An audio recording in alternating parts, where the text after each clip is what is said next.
ನಿಂಗೆ ದುಡ್ಡೇ ನರೇಂದ್ರ ಮೋದಿ ಕೊಡ್ತಾರ ಅಂತ. ಕಾಂಗ್ರೆಸ್ ಅವರಿಗೆ ಮತ್ತು ಕೆಲವರಿಗೆ ಇರೋದು ಒಂದೇ ಒಂದು, ಎಲ್ಲರೂ ದುಡ್ಡಿಗೋಸ್ಕರ ಕೆಲಸ ಮಾಡ್ತಾರೆ ಅಂತ. ಮಿತ್ರ, ದುಡ್ಡಿಗೋಸ್ಕರ ಎಲ್ಲರೂ ಕೆಲಸ ಮಾಡಲ್ಲ ರೀ. ನಾನು ಹೇಳಿರೋ ಮಾತು ನಿಮ್ಗೆ ಸ್ವಲ್ಪ ಕೆಟ್ಟದ್ದು ಅಂತ ಅನ್ಸಿದ್ರು ಬೇಜಾರು ಮಾಡ್ಕೋಬೇಡಿ. ನರೇಂದ್ರ ಮೋದಿ ಅಲ್ಲ, ಲೋಕಲ್ ಬಿಜೆಪಿ ಲೀಡರಿಂದಲೂ ಕೂಡ ಒಂದು ಪೈಸೆ ನನ್ನ ಸ್ವಂತಕ್ಕೋಸ್ಕರ ಇದುವರೆಗೂ ತೆಗೆದುಕೊಂಡಿಲ್ಲ ಅನ್ನುವಂತ ಧಿಮಾಕ ನನಗೆ ಬಹಳ ಹೆಮ್ಮೆ ಪಡ್ತೀನಿ.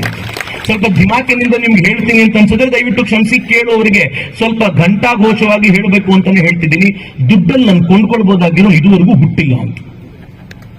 ನರೇಂದ್ರ ಮೋದಿಗೋಸ್ಕರ ಯಾಕೆ ಜೀವ ಬಿಡ್ತೀವಿ ಗೊತ್ತೇನು? ಯಾಕೆ ಜೀವ ಬಿಡ್ತೀವಿ ಅಂದ್ರೆ, ಆ ಮನುಷ್ಯ ಹೇಳಿದ್ನಲ್ಲ ನಂದು 56 ಇಂಚಿನ ಎದೆ ಅಂತ. ಆ ಮನುಷ್ಯಂದು ಒಬ್ಬಂದೇ ಅಲ್ಲ ರೀ. ಕಳೆದ 10 ವರ್ಷಗಳಲ್ಲಿ ನನ್ನ ನಿಮ್ಮ ಎದೆಯನ್ನು 56 ಇಂಚಿಂದು ಮಾಡಿದ್ ಯಾರು ಅಂತಂದ್ರೆ ಅದು ನರೇಂದ್ರ ಮೋದಿ ಮಾಡಿದ್ದಾರೆ ಅಂತ. ನಾನು ಯಾಕೆ ಅಂತ ನಿಮ್ಗೆ ಹೇಳ್ತೀನಿ, ಅದಕ್ಕೆ ವಿತ್ ಪ್ರೂಫ್ ಕೊಡ್ತೀನಿ. ಇದು ಸ್ಟ್ರಿಂಗ್ ಆಫ್ ಪರ್ಲ್ಸ್ ಅಂತ ಕರೀತಾರೆ, ಕೆಲವರು ಗೊತ್ತಿದ್ದವರಿಗೆ ಗೊತ್ತಿರುತ್ತೆ. ಪರ್ಲ್ ಅಂದ್ರೆ ಮುತ್ತು ಅಂತ, ಮುತ್ತಿನ ಹಾರ. ಇದು ಭಾರತ ನಮ್ಗೆ ಹಾಕಿರುವಂತ ಮುತ್ತಿನ ಹಾರ. ಎಷ್ಟು ಚೆನ್ನಾಗಿದೆ ನೋಡಿ.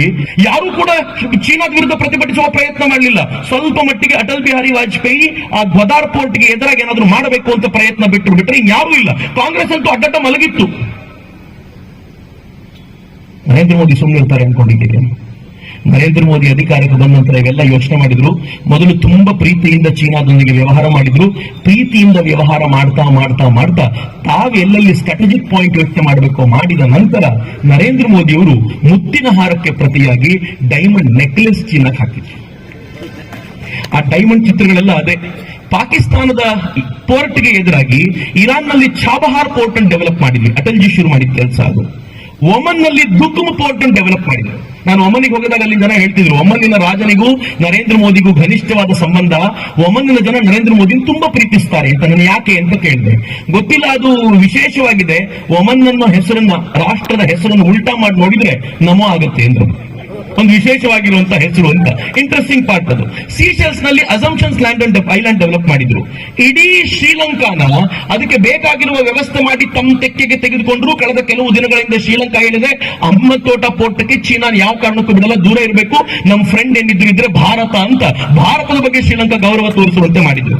ಇಂಡೋನೇಷ್ಯಾದಲ್ಲಿ ಸಬನ್ ಪೋರ್ಟ್, ಸಿಂಗಪುರದಲ್ಲಿ ಚಂಗಿ ಪೋರ್ಟ್ ಅನ್ನ, ಆನಂತರ ವಿಯೆಟ್ನಾಂ ನಲ್ಲಿ ತಮ್ಮ ಬೇಕಾಗಿರುವಂತಹ ವ್ಯವಸ್ಥೆ ಮಾಡಿಕೊಂಡ್ರು. ಜಪಾನ್ ಜೊತೆ ಘನಿಷ್ಠ ಸಂಬಂಧ ಏರ್ಪಡಿಸಿಕೊಂಡ್ರು.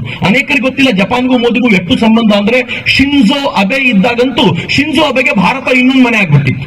ಇತ್ತೀಚೆಗೆ ಶಿಂಜೋ ಅಬೆ ಹೆಂಡತಿಗೆ ಒಂದು ಪತ್ರ ಬರೆದು ಕಳಿಸಿದ್ದಾರೆ. ಅವರು ತೀರ್ಕೊಂಡ ನಂತರ ಎಂಥ ಫ್ರೆಂಡ್ಶಿಪ್ ನಮ್ದು ಅಂತ ಬರೆದು ಕಳಿಸಿದ್ದಾರೆ. ಯಾಕೆ ಅಂದ್ರೆ ಜಪಾನ್ಗೂ ಚೀನಾಕ್ಕೂ ಆಗಲ್ಲ ಅಂತ ಚೆನ್ನಾಗಿ ಗೊತ್ತಿದೆ ಅವರಿಗೆ. ಈ ಲಾಭ ತಾನು ತೆಗೆದುಕೋಬೇಕು ಅಂತ ದೂರದೃಷ್ಟಿಯ ಯೋಚನೆ.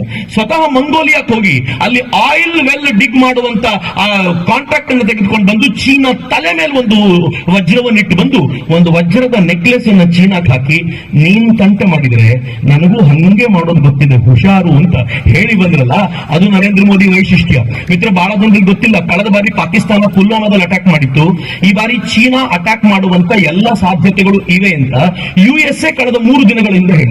ಯುಎಸ್ 3 ದಿನಗಳ ಹೇಳೋಕ್ಕೆ 2 ದಿನ ಮುಂಚೆ ಈ ದೇಶದ ಪ್ರಧಾನಿ 10,000 ಜನ ಭಾರತೀಯ ಸೈನಿಕರ ಟ್ರೂಪ್ ಅನ್ನ ಚೀನಾ ಬಾರ್ಡರ್ ಕಳಿಸಿ, ನೀವು ತಂಟೆ ಮಾಡಿದ್ರೆ ಬೀಳುತ್ತೆ, ಹುಷಾರು ಅಂತ ಎಚ್ಚರಿಕೆ ಕೊಟ್ಟಿದ್ದಾರಲ್ಲ. ಯೋಚನೆ ಮಾಡಿ, 56 ಇಂಚು ಎದೆ ಆಗ್ಲಿಲ್ವೇನು? ಇದನ್ನ ನಾನು ಹೇಳಲಿಕ್ಕೆ ನನ್ಗೆ ಯಾರಾದ್ರೂ ದುಡ್ಡು ಕೊಡ್ಬೇಕೇನ್ರಿ? ಕಾಂಗ್ರೆಸ್ನವ್ರಿಗೆ ಬಿಟ್ರೆ ಏನ್ ಹೇಳ್ತಾರೆ ಗೊತ್ತಾ?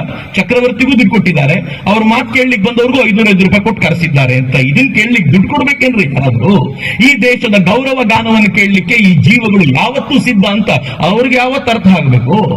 ಆದ್ರೆ ನರೇಂದ್ರ ಮೋದಿ ಇಷ್ಟೇ ಮಾಡಿದ್ರೆ ಬಹಳ ವಿಶೇಷ ಆಗಿರಲಿಲ್ಲ. ನರೇಂದ್ರ ಮೋದಿ ಇವತ್ತು ಪಾಕಿಸ್ತಾನವನ್ನು ಹೆಂಗ್ ತಂಡ ಹೊಡಿಸಿದ್ದಾರೆ ಅಂತಂದ್ರೆ, ನೆನಪು ಮಾಡ್ಕೊಳ್ಳಿ, ಮುಂಬೈ ದಾಳಿಯಾದಾಗ ಎಲ್ರಿಗೂ ನೆನಪಿರಬೇಕು, ಅಜ್ಮಲ್ ಕಸಬ್ ನೇತೃತ್ವದಲ್ಲಿ 4 ಜನ ಭಯೋತ್ಪಾದಕರು ಬಂದಿದ್ರು. ಆ ಮುಂಬೈ ದಾಳಿಯಲ್ಲಿ